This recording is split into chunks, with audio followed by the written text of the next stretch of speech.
came here from 2006 to 2011. Before that, I went to Meadows. I do know that some of you do know me here.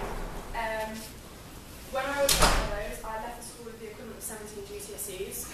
I then moved on to Meadows, where I got 3 A levels and an AS level. Managed to conquer chemistry. It is incredibly hard. And now I'm studying at Bangor University, and I do a joint honours in marine biology and zoology. Marine biology is the study of the ocean, pretty much, and everything that lives in it. Zoology is the study of all animals, so it includes both. I'm hoping to possibly do an experience here before I graduate. So the reason I'm here to talk to you guys today is I have done loads of stuff. I've volunteered at farms, I've volunteered at charities, I've done all sorts, but my main thing at the moment is at Wall.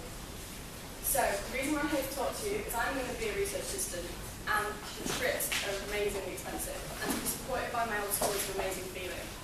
Operation Wallacea work across the world in 9 locations. Our newest location is Pennsylvania. I was going to go there, but it's mainly for refugees, but when you see what they do, it's amazing. And where I'm going, that's going to be listed there down the bottom, and last year I went to Mexico. I have got a few photos to show you here. So how do we work? We start off assessing the situation, so we do a huge biological survey, see what's going on there, see if it's worth protecting, where everything is worth protecting. It depends if we can actually get funding to do it. We then plan what we're going to do. So you set out a mission plan, and then engage that plan is the next step. And that's getting local communities involved and students. It starts from secondary schools, then to sixth forms, which is who I went with last year, was never thought, and then to universities, and then onwards with their head research assistants. And then sustain. So like I said, we work with the communities.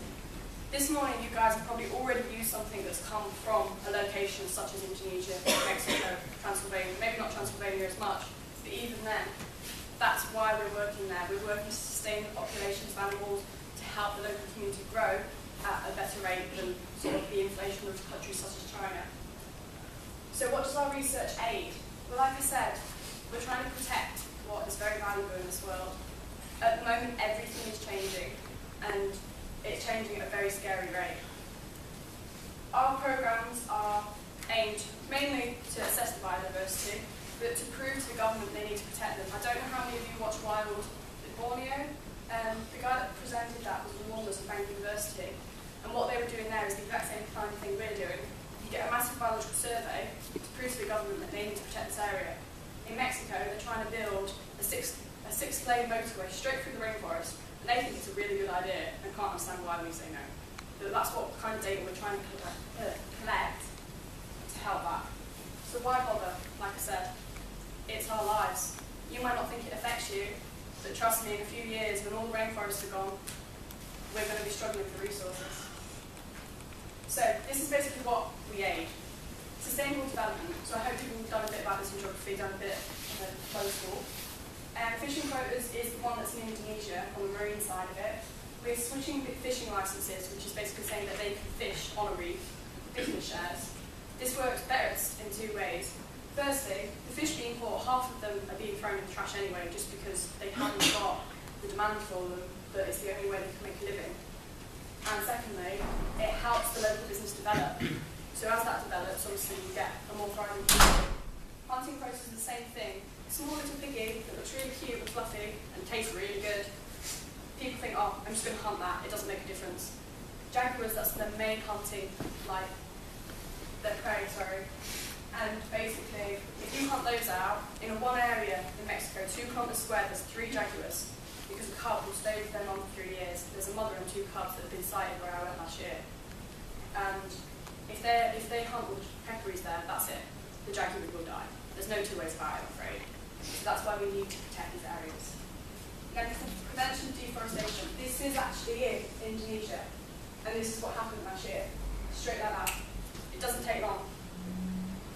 But a lot of our funding comes from the UN RED programme, and that's called UN RED Plus. And you go out and count trees, and trust me, very boring.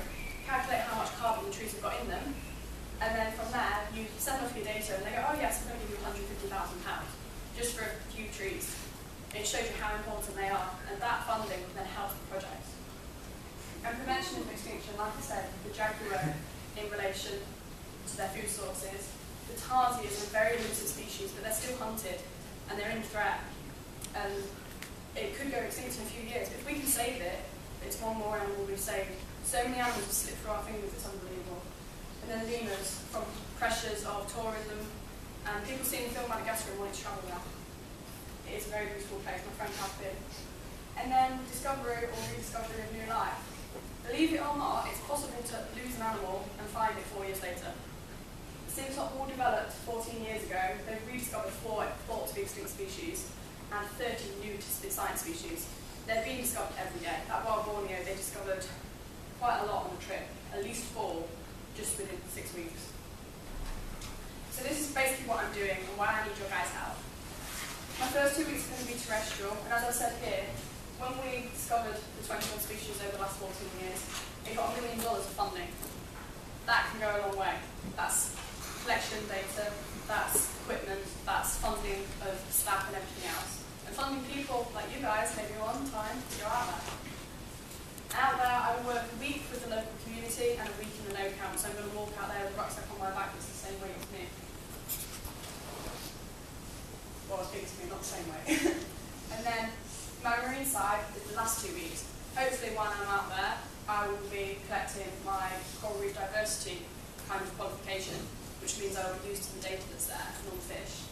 And the second week, I will be working on a liveaboard vessel. That to me is an amazing opportunity, because that's what I want to do for the rest of my life. I want to work with fish.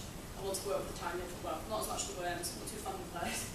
But starfish, fish, anything in the ocean, anything on land. So that to me is an amazing opportunity, and hopefully one day you guys will experience stuff like that too. And this is cost distribution. Like I said, it costs a lot.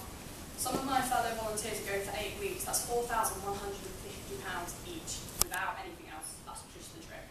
Mine's £2,150 this year, plus flights, plus kit, plus internal travel, plus anything else. So it's a lot of money.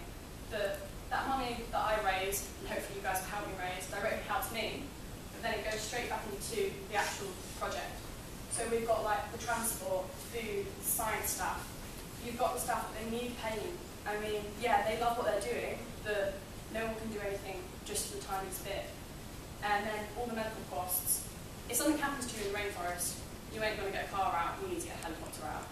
Half of me wants something to happen so I can go in a helicopter. We won't say that too loud. But this Friday, tomorrow night actually, I'm having a comprehensive paragraph in the Bull's Head. Please do come along with your parents, your siblings. It'd be amazing to see a lot of people. I'm doing talks like this to spread the word of my work. I've got it all over Facebook. I've done, back in Bangor, I'm a group leader, so I help all the volunteers there, and they are amazing. And it's amazing to see the commitment of people. So what can you guys do?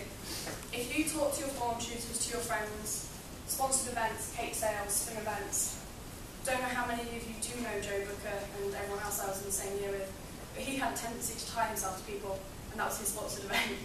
Got told off a lot by the teachers, but he did raise quite a bit of money. That's my GoFundMe page. It's amazing the response I've had from friends, from local people, from students, at being just so generous. This is where I'm going. So this is Sulawesi, this is Buffon Island, and up this point is the jungle reserve. But that's obviously Indonesia. And this is also called the Wallacea region, named for Alfred Russel Wallace. He was the co-founder of Evolution that not many people remember. You got any questions? Would you like to see some pretty pictures? Yes.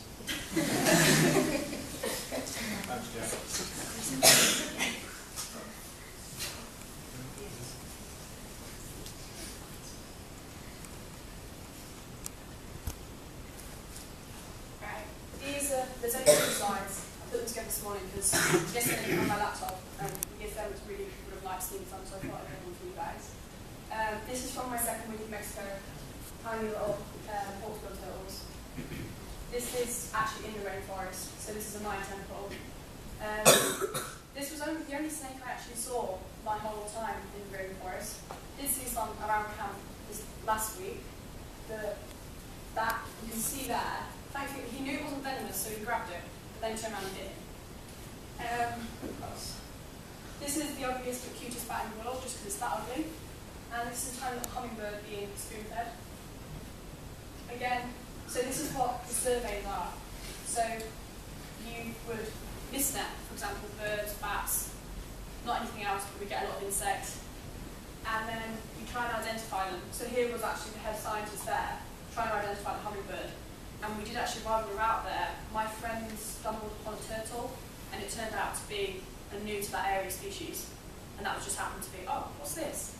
And they were like, oh my god, we've just found, we've never documented this here before, so it was brilliant. That's the kind of stuff we need to say to the government, we need to protect this area. I know of people that have gone to Madagascar with them and just gone, oh, what's this lizard on the tree? And they've gone, that's a brand new species, we've never seen that ever in science before. And that was just a student of mine, you guys, in a few years. Oh. Don't know.